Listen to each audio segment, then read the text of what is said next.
Thank you for joining me for Sunday Sunrise, a public affairs show produced locally by Intercom Phoenix. I'm your host, Minnie Salas. My guest this morning is Rachel Warner. She is the founder of Miracle Riker, an organization that her and her husband founded in honor of their son, Riker. He was born on March 7th, 2012, and passed away on April 26th of 2013. This morning, she's here to tell us about her story and all about the organization. So we started our foundation after my son, Riker. He was diagnosed with something called heterotaxy. His diagnosis was an extended diagnosis. There was multiple heart defects that were going on and all sorts of other things with his body, with his liver and stomach. But with Riker, then we lived in the hospital for 342 days. We went through a ton as a family, and with all of that, we wanted to start something in his name that we could help kids like Riker. Now, when you were pregnant with Riker, you knew that there would be some complications, right? Yeah, we did. It was at our 20-week ultrasound. We went in to, get pictures and to see all the fun things that you see on ultrasound. We brought our 2 little girls with us. It was an exciting day, and we left that appointment bawling and holding pictures of this baby that we didn't know what the outcome was going to be, and just absolutely terrified. I've never Googled so much after that appointment in my life, not knowing what we were in for and what his prognosis really was going to be. So when he was born, he was immediately sent to the NICU, right? After how many days were you able to take him home? So he was at Primary Children's Hospital for 4 days, and they sent us home on the 4th day, basically saying, here's a CPR video, bring him back if and when he gets bigger. And that was it. And we were terrified. Yeah.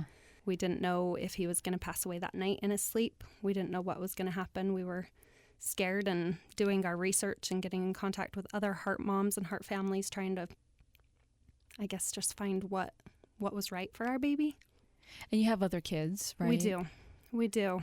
We have 2 little girls, older than Riker. At the time, they were 5 and 2.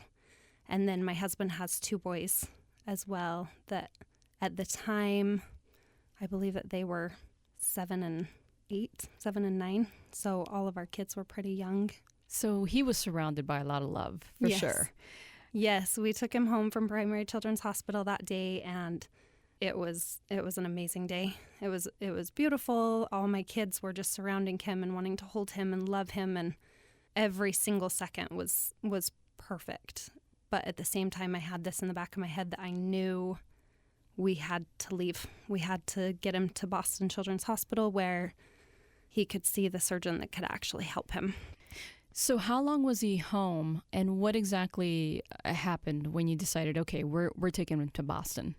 So we brought him home when he was 4 days old, and me and my husband sat up that whole night, crying and talking and consulting with other heart families, like I had said, about what to do and how to get this baby across the country that had all these medical issues. And I knew that no airline would take him.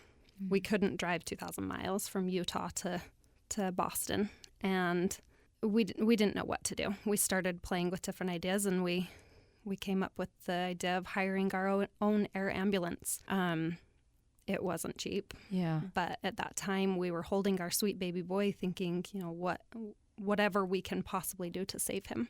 But it was terrifying. I had no idea what we were in for. I had a job. My husband owned a company. We were like, how do we just leave our lives and our home and our kids and everything for something unknown? Yeah, and you had no idea how long you would be out there. No. You had no idea if anything, would even help him. Yeah, it was something that I had read stories about babies only lasting, a few days, and others that they had these long, amazing lives after their surgery. So I had done my research and tried to figure out about how long a typical hospital stay was with an open heart surgery, and it said anywhere between 2 weeks to 8 weeks to months. Yeah. And so I really didn't know.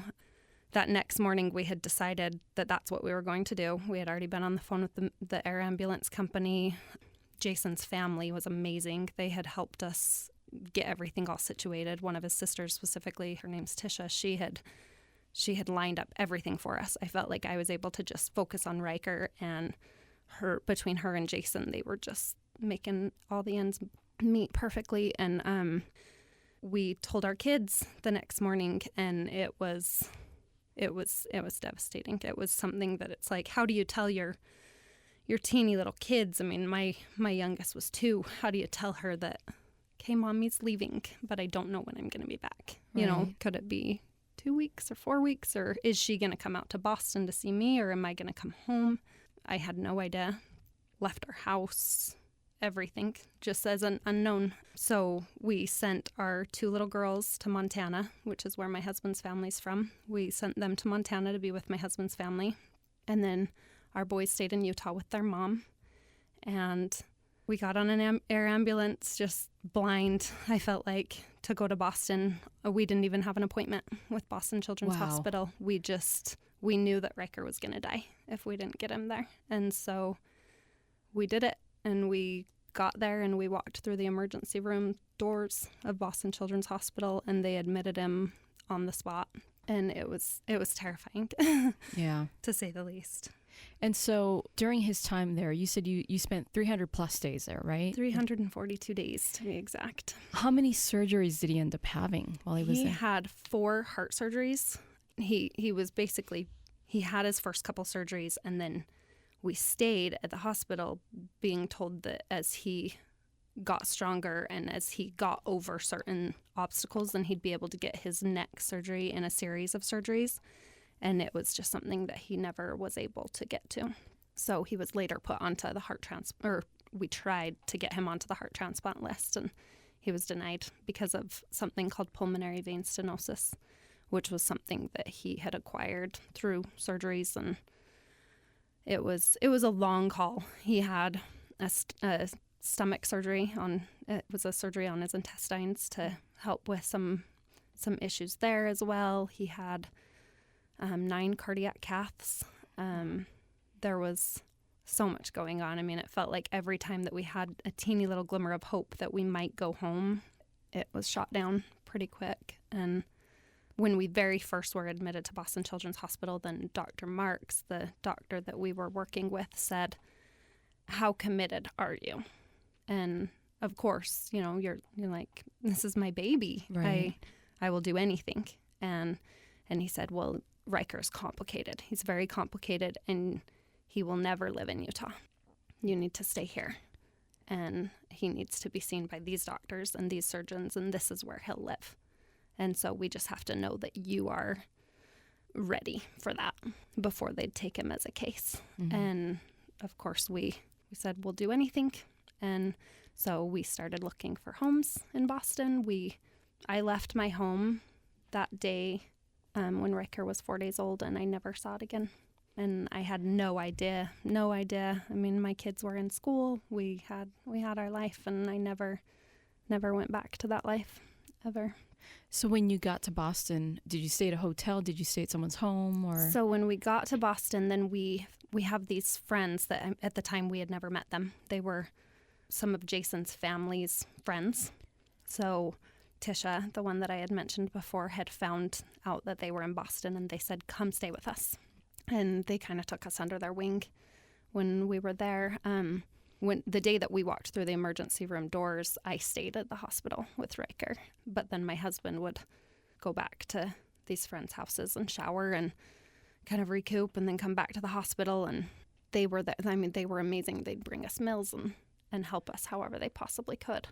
And then I slept in Riker's room always. I was that parent that never left his room, to the point that the nurses and doctors were like trying to push me out to go and eat. And I mean, I was terrified. I never knew if I was never going to see his eyes again, you know, if I left his room. So. Now, on the website, you have a video of almost his entire story.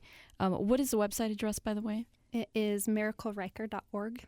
And, one of the things that surprised me, I was crying when I was watching the video. And one of the things that is truly a miracle is watching some of the pictures where he's smiling right after he got out of surgery in some cases. Yeah, he always, oh my goodness, he always was smiling and just had these huge blue eyes that would just look into your soul. And he had been through more than any adult should ever have to go through. And he was this teeny tiny baby, but he would smile and he was happy. And, like you see some babies that have lived in the hospital and you can just tell that their life is miserable and that they're struggling. And of course his was, but then he was making the best of it. And he was so happy. And something that I always told myself was, if Riker can do this, I can do this. And if he can put a smile on his face, I can too. And that's kind of the motto that we lived by. But I mean, our whole family, me and my husband and our kids, we were going to do whatever we had to do and smile while we were doing it. Try to help Riker and up his spirits. Rachel Warner is the founder of Miracle Riker, which was founded in the name of Riker. Tell me about how you prepared to say goodbye. It, like I said, we lived in the hospital for almost a year. It was February of 2013 after we had been there it was pushing a year. They had put him in for his last surgery, basically saying that this was going to take us down a path of new surgeries or it was going to send him home on hospice. And obviously it wasn't a good result. And that night we started the process of getting him home on hospice. And it was scary. And I kept it a big, huge secret because I thought that he was going to do it. I had to believe that he could do it so that I could get through. And I wanted only positive, good energy for him. And so we brought him home not telling anybody that he was on hospice. We let very, very close family members know, but that was it. And this was our home in Boston. We didn't talk in depth with even our older kids about it until a little bit later on. We had him at home for 8 weeks, and it was amazing. It was the most amazing 8 weeks of our lives. Riker thrived when he got home. It was like he was finally able to be outside of those cold hospital walls, and he just had this color and just amazing energy to him. He was so happy, and I thought that he was going to get past it and that we were going to be okay. And anytime that hospice would come to check in, then I'd kind of turn him away. And I didn't really like hospice coming over. And we had our nurses that were amazing and believed in him. And then there was hospice, and we were like, okay, go away, because it was a reminder. But yeah, where it kind of, as those 8 weeks went on, then he would have amazing stretches. And then he'd have these days that were just so scary. I mean, just terrifying, where I remember sitting there numerous times just wondering if it was his last moments. And it was scary. It was very scary. And then on April 26th of 2013, he took his last breath. And that's what brought us to today, and just wanting to make him happy. And I guess my biggest thing that I live by now is, making sure that he's proud of my accomplishments and the things that I'm doing in his name, because, we can no longer be proud of his accomplishments. So we're going to make him proud of ours. Yeah. So you're coming up on the 5-year anniversary of his passing, and which I'm assuming is why you have the event also just before that. Yeah. But how do you celebrate him every year, besides the event? And I'm sure it doesn't get easier. So first of all, I want to acknowledge you for sharing that. And the reason why I wanted you to share all that is because what you're doing with the organization is helping families that are going through that same thing. So tell me first, what do you do? How do you celebrate him every year? So this is actually the first year that the event has ended up on this weekend. And I kind of did it intentionally because it will help keep us busy in a productive thinking about Riker way. But every year we've always just spent that day as a family. Like, it's always been just us, nobody else. Like, for his birthday, we've always done a big celebration and everybody comes and we do balloons and cake and things like that. But then for his anniversary, it's very intimate and our family. And we have Like last year, then we went to the zoo, and the year before, then we had gone to Mexico and just went to the beach, and just us as a family, and where we've always celebrated it in a very intimate setting. And we've done, the lanterns, or we've released balloons. And then we always watch our videos, our Riker videos. That's how we always end our day. And, it brings back everything, and it brings back those memories in a good, happy way, with us all just snuggling up and watching our Riker videos. He was here for such a short time. And, like I said, even just watching the video, I think you're left with, wow, he really made the best of his situation, What did you learn from him in the short time that he was here? That life is fragile, and that you never know what's going to happen, and that you have to, live every moment to the fullest, and be happy, and acknowledge the amazing people around you, and it's just, like you had said, with his smile, it's being happy and living life to the fullest. So the organization that you founded in his name, it's called Miracle Riker. How and when did you start it? So we had kind of talked about it a little bit here and there while he was alive, because I had seen other heart families that had done that, but I thought that it was going to be something that we would do with Riker. And because we had lived that life, and we were like, okay, once he's out of here, we're going to do all these amazing things for these other kids. I had no idea that we'd be doing it without him. Obviously, we still have him with us, but in a different way. But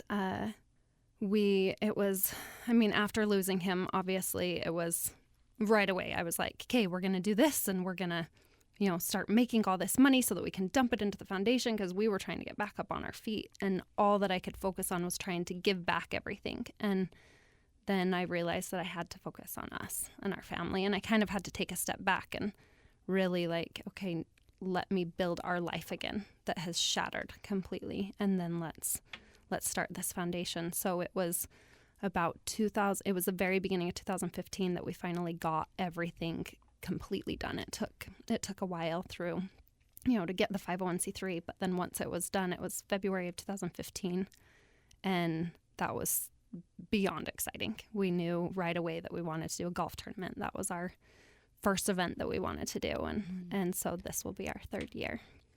So tell me more about this event. So the event, we do it at the Talking Stick every year. We've always had it there. And our event this year is going to be on April 28th. And we have registration at 7 a.m. and a shotgun start at 8 a.m. We have lots of fun events going on throughout the course, like a golf ball launcher and, just fun things going on throughout the course. And then following the event, then we have a luncheon that all of our golfers can come to, and we have silent auction items to bid on, and then an awesome lunch, and then prizes. So you still have an opportunity for people to sign up for this, right? Yes. Yep. We can take registrations up to 48 hours before. And is that on the website? Mm-hmm. Yeah, there's a link on the website. If you go to our events page, then there's a link to our registration, and you can register online. And the website, by the way, is Miracle Riker. That's spelled RYKER.org. Now, in the short time that you have been an organization and you've had a chance to help families that have gone through what you went through, how many families have you helped? Counting all of the families, I don't have an exact number. Last year alone, we helped 11 families. And the year before that, I believe it was about 8 or 9. So it's kind of gradually going up. Yeah. We hope to help more than 11 this year. We help them with anything.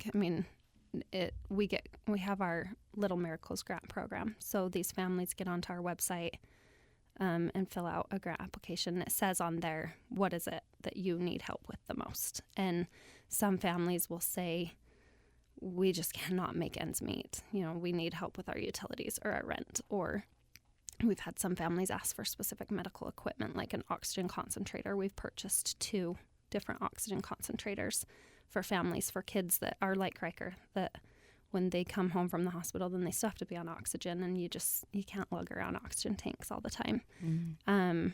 And then we've helped families with flights to get to the hospital that they need to, or We've even helped one specific family that they hadn't seen each other. The mom and the baby had been separated from the dad and the other children, and we just got them together. We got them a hotel room. We got flights booked and just let the family have a week together just to be together during a hard time. Did you had a chance to reconnect with the kids when you were in Boston, right? In the Yes. hospital. Yeah. How did that help you get through the rest of the journey? It helped so much. We were away from our kids for 53 days, to be exact. It's a number that my oldest daughter, Braylee, will never let me forget. Mm-hmm.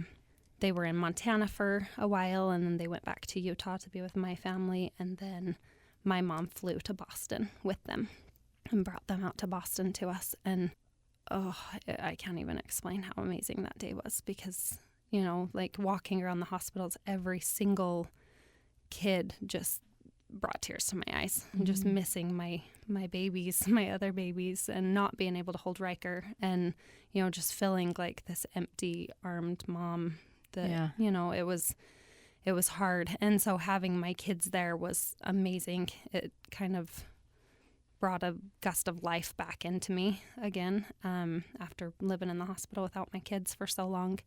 And when that happened, then, it took so long to get them there, because during those 53 days was when he had his 4 surgeries.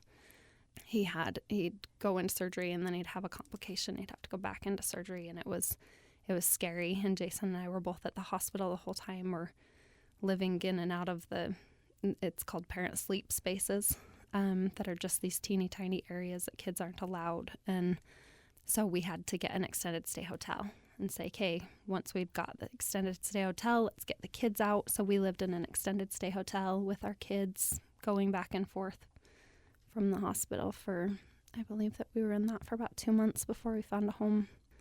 I'm speaking with Rachel Warner. She's the founder of Miracle Riker, which is an organization that helps families who are basically living in hospitals the way her family did when Riker had to have surgery in Boston. Now, how is it that you were financially able to do all this? With people's help. Yeah. Luckily, then we had been business owners, and we had savings, first of all, but then it was all just, amazing people that helped us, that we connected with a 501c3 foundation that was in Utah called Children in the Earth. And they helped put together fundraisers for us and helped us to survive. There were so many times that they cut a check for our rent from some fundraiser that they had done to be able to help us get by. Because the entire time, Riker was so complex. It was impossible to not have us there. It was, there was some times that if he would have cried for too long, he could have died. And, his stress would get so high that it could have been his last. And so it wasn't worth leaving him for. So either Jason or I were at the hospital every single day. So we would switch on and off. We usually did like 3 to 5 days where I would be at the hospital for 3 to 5 days with Riker, and he'd be at home with our kids. And then we would switch in the parking lot. And even just the hospital parking was so expensive that we couldn't, park and go in and spend time together very often. It was pretty rare that we could really do that. It was more meet in the parking lot, give each other an update of what was going on, and be on our way. And so we didn't really see each other during that time. We were both just trying our best to survive. So what is your life now as a family like? It has been a long, hard road to get where we're at right now, and now it's incredible. Our family life couldn't be better, and I thank Riker for that in so many ways. After Riker passed away, we moved back to Utah, and it just didn't feel right. It was, I don't know, we just felt like there was this big dark cloud hanging over us, and there was all these memories of what was, and relationships weren't the same. And our whole life, like our jobs, we didn't want to go back to our old jobs because it was just not who we were anymore. We were completely different people, and So we just decided that we needed more sunshine. We needed a fresh start. And so we moved to Arizona. And we moved here September of 2014. And it has been the most amazing thing that we could have done for our family. It just brought life back into us. And my kids were able to go to school with kids that didn't know what had happened. And I've been able to meet so many amazing people and then really get our foundation going and just focus on other things and, a fresh start, like I said. And we've just recently had our little rainbow baby. She is 6 months old today, actually.